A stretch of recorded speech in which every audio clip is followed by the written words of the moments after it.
Selam aleikum. Në hutbën e famshme të lamtomirës që profeti alayhi salatu wassalam mbajti pak muaj para se të ndronte jetë, në haxhin e tij të fundit, ai kur i foli njerëzve bëri disa paralelizma mbi atë çfarë kishte qenë në të shkuarën dhe atë çfarë kishte sjellur tashmë Islami.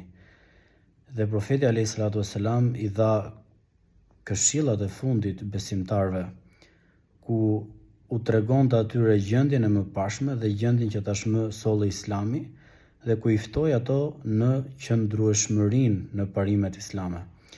Dhe një nga pikat që profeti alayhi salatu wassalam përmendi, tha: "Rrini larg gjakmarrjeve."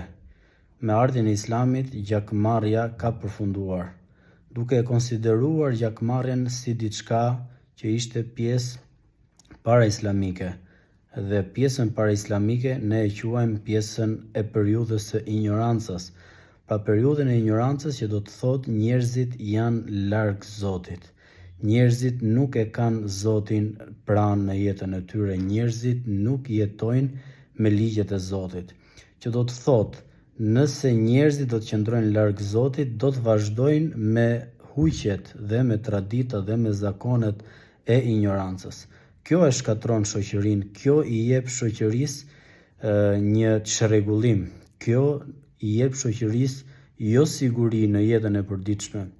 Dhe Zot na ruaj që shohim që dita ditës hakmarrjet, vrasjet po bëhen një nga problematikat më shqetësuese për vendin tonë. Dhe sa parim i bukur dhe madhështor është pikërisht kjo këshillë e madhe që profeti alayhi salatu wassalam do të thoshte në hutbën e lamtomirës, që në fakt është një mësim për të gjithë ne si besimtar.